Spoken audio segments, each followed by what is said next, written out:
following is a paid program. The opinions expressed are not necessarily those of WNBU and Interbanks Media. Welcome to All Things Money with David Blain, a thoughtful and revealing discussion of actionable ideas and effective strategies to help you through the complex world of investing, taxes, and real estate. Now, with All Things Money, here's David Blain. What is the fiscal cliff? We've been hearing a lot in the media lately about this fiscal cliff. Well, I'm going to explain what exactly they're talking about and the implications for you. Hello, welcome to All Things Money. I'm your host, David Blain. We'll be talking about this topic and many more on today's show. We're glad that you joined us today on 94.1 FM WNBU or Cable TV 10 in New Bern. Also, we welcome those of you listening to the streams on the web at www.dlblain.com. I think you'll find what we cover is very informative, hopefully some actionable items for you to help with your financial security. So let's talk a little bit about this fiscal cliff that you may have heard about. If you haven't heard about it, this new phrase has entered the national lexicon called fiscal cliff, and it refers to the potential abrupt slowdown that could occur in the economy in 2013 if taxes rise and government spending currently is changed as scheduled. And so we thought we'd go through these provisions, talk a little bit about what they are, why they may affect the economy. So number one is the expiration of the Bush tax cuts. The lower tax rates that have been in effect for the past decade are scheduled to expire at the end of 2012. Republicans believe they should be extended for all taxpayers, and Democrats believe they should be extended only for the middle and lower income families. And Obama has said he will veto any further extension for upper income families. So that's the first thing. On the low end of the scale, the Bush tax rules enacted the 10% tax bracket. If left to expire, the 10% tax bracket would go away, and then the lowest rate would be 15%, effectively a 50% raise on taxes for the lower income people. At the top of the scale, the top tax bracket would go back to 39.6%. So that's number one, the expiration of the Bush tax cuts. Number two, expiration of the payroll tax cut. In 2010, to secure the president's assent to a 2-year extension of the Bush tax cuts, Republicans agreed to reduce the employment Social Security rate in 2011 from 6.2 to 4.2%. In case you didn't notice, on your paycheck, it's been lowered now by that 2%. And then subsequently, the Republicans agreed to extend this again through 2012 as well. And so we currently are enjoying that again through 2012, the reduction in the Social Security tax. Another extension of this is very unlikely. The president believes the lower employment tax rate puts money in pockets which they spend to revive the economy, but Republicans, of course, are concerned about the deficit implications and allowing the workers to retain the small amount. Not really going to make a lot of difference.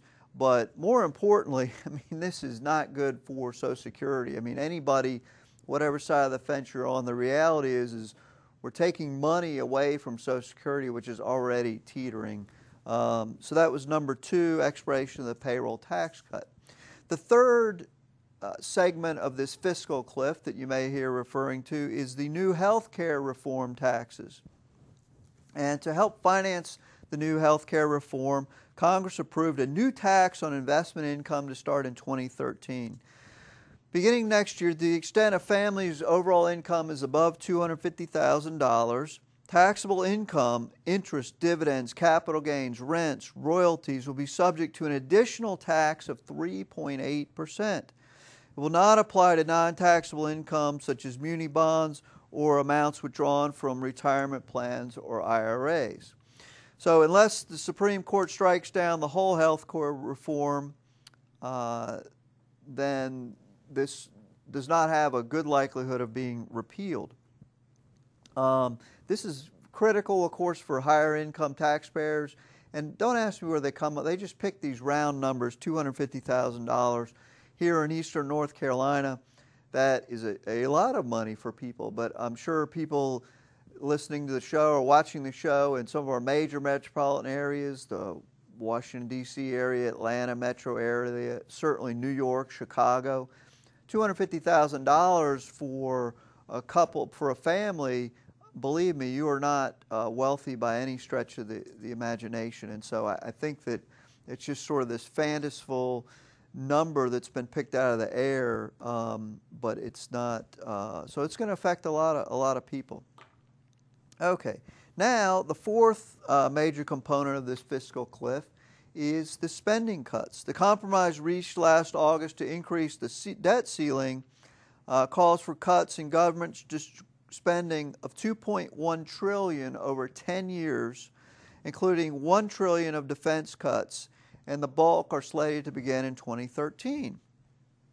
So the Democrats and Republicans both are kind of rethinking this whole thing. President Obama has said he will veto any effort to unwind the spending cut agreement reached last August.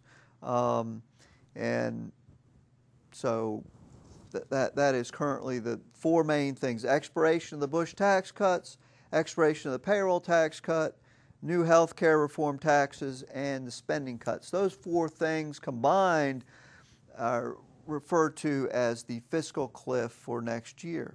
Now, the important thing to remember is that all four of these things happen automatically. Congress doesn't have to do anything. In fact, if they don't do anything, this is exactly what will happen. And this has people concerned. You know, Republicans on one side want one thing, Democrats on another, and the president mostly siding with, of course, the Democrats.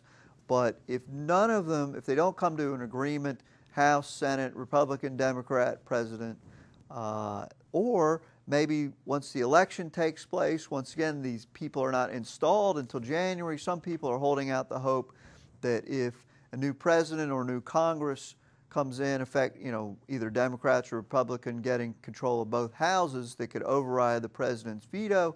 Maybe there's some opportunity for retroactive legislation in 2013.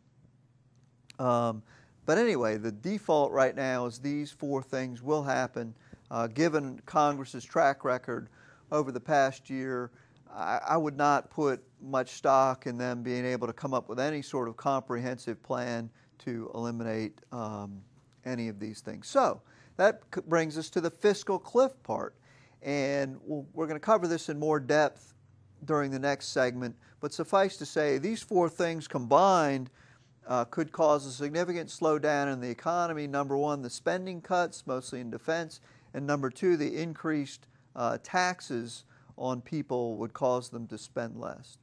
So we're coming up on our first break. When we come back, we'll continue talking about the fiscal cliff.